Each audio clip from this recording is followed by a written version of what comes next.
আজকে আমরা এমন একটা 5 মিনিটের ট্রেডিং স্ট্র্যাটেজি নিয়ে কথা বলবো যেটা দিয়ে হাই প্রবাবিলিটি সেটআপ খুঁজে বের করা যায়। চলুন সরাসরি দেখে নিই কিভাবে আমরা ট্রেন্ডের সাথে বাউন্স ধরে ট্রেড করতে পারি। অনেকেই যখন ট্রেডিং শুরু করেন এই প্রশ্নটা মাথায় আসে। এর একটা বড় কারণ হলো বেশিরভাগ সময় তারা মার্কেটের ট্রেন্ডের বিপরীতে চলে যান। মানে মার্কেট যখন অনেক উপরে উঠে যায় তখন সেল করার কথা ভাবেন, আবার অনেক নিচে নামলে বাই করতে চান। আর এই ভুলটাই কিন্তু লোকসানের মূল কারণ হয়ে দাঁড়ায়।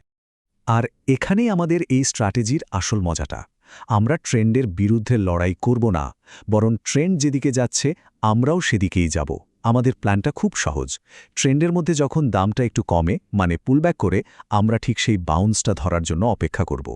এটা অনেকটা স্রোতের সাথে সাঁতার কাটার মতো, অনেক বেশি সহজ আর নিরাপদ। তো এই স্ট্র্যাটেজিটা কাজে লাগানোর জন্য আমাদের 3টে প্রধান ইন্ডিকেটর লাগবে। এই 3টে মিলে একটা খুবই শক্তিশালী সিগন্যাল সিস্টেম তৈরি করে। চলুন এক এক করে দেখে নিই এগুলো কি আর কিভাবে কাজ করে। আমাদের প্রথম আর সবচেয়ে গুরুত্বপূর্ণ ইন্ডিকেটর হলো 100 EMA। এর কাজটা একদম সোজা কিন্তু ভীষণ জরুরি।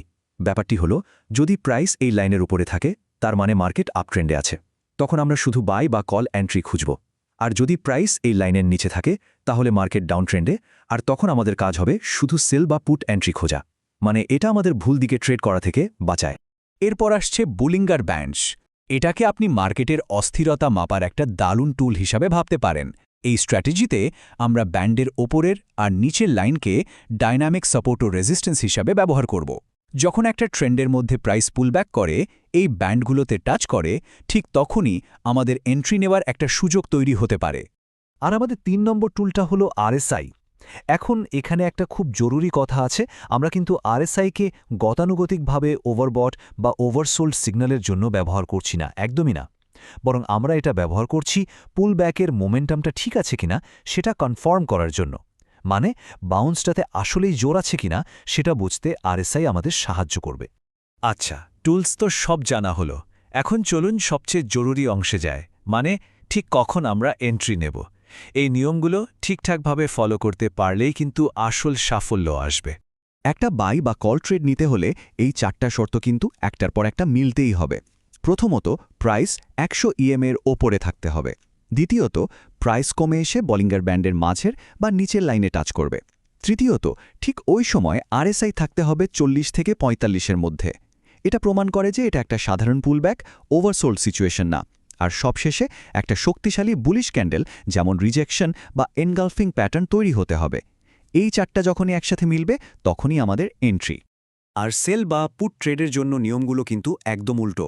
এখানে প্রাইসকে অবশ্যই 100 EMA-এর নিচে থাকতে হবে, মানে ডাউন ট্রেন্ড হতে হবে। প্রাইস পুলব্যাক করে বোলিঙ্গার ব্যান্ডের মাঝের বা উপরের লাইনে টাচ করবে। সেই সময় RSI থাকবে 55 থেকে 60-এর মধ্যে। আর ফাইনালি একটা শক্তিশালী বেয়ারিশ ক্যান্ডেল আমাদের এন্ট্রিটা কনফার্ম করবে। বুঝতেই পারছেন, লজিকটা একই, শুধু ডিরেকশনটা আলাদা। এই স্লাইডটা দেখুন, দুটোকে পাশাপাশি রাখলে ব্যাপারটা একদম পরিষ্কার হয়ে যায়। আপট্রেন্ডে আমরা নিচে বাউন্স খুঁজছি, RSI থাকছে 40-45 জোনে। আর ডাউন ট্রেন্ডে আমরা ওপরে বাউন্স খুঁজছি, তখন RSI থাকছে 55-60 জোনে। এই মূল পার্থক্যটা মাথায় রাখলে আর কোনোদিন নিয়ম গুলিয়ে যাবে না। আমরা তো শিখলাম কিভাবে করতে হবে, কিন্তু এখন চলুন একটু বুঝি যে কেন এই স্ট্র্যাটেজিটা কাজ করে।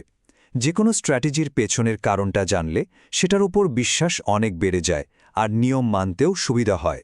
তাহলে দেখুন, আসল ব্যাপারটা হলো কনফার্মেশন। এখানে প্রত্যেকটা ইন্ডিকেটর একটা ফিল্টারের মতো কাজ করছে।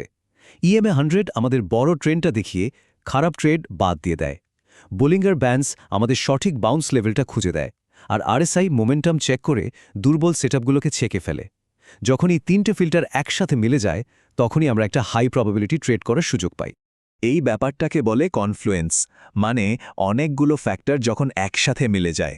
আমরা একই সাথে মার্কেটের ট্রেন্ড দেখছি EMA দিয়ে, ভলাটিলিটি দেখছি বলিঞ্জার ব্যান্ডস দিয়ে, আর মোমেন্টাম দেখছি RSI দিয়ে।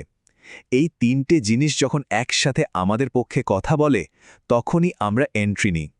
আর এটাই এই স্ট্র্যাটেজিকে এত পাওয়ারফুল করে তোলে। একটা ভালো স্ট্র্যাটেজি হাতে থাকা মানে আপনি অর্ধেক যুদ্ধ জিতে গেছেন, কিন্তু বাকি অর্ধেকটা হলো ডিসিপ্লিন আর রিস্ক ম্যানেজমেন্ট। এই নিয়মগুলো আপনার গার্ডরেলের মতো কাজ করবে, আপনাকে সবসময় সঠিক পথে রাখবে। এই নিয়মগুলো কিন্তু একদম বাইবেলের মতো, এগুলো কোনোভাবেই ভাঙা যাবে না। মনে রাখবেন, আমরা RSI-এর 70 বা 30 লেভেলে ট্রেড করছি না, ওটা অন্য স্ট্র্যাটেজি। বোলিংয়ের ব্যান্ড যখন চ্যাপ্টা হয়ে যায় তার মানে মার্কেটে কোনো ট্রেন্ড নেই, তখন ট্রেড করা থেকে দূরে থাকতে হবে। মূল কথা হলো সবসময় একটা শক্তিশালী ট্রেন্ডের জন্য অপেক্ষা করুন আর দিনে অনেকগুলো ট্রেড না করে 2-3টা সেরা কোয়ালিটির সেটআপে মনোযোগ দিন।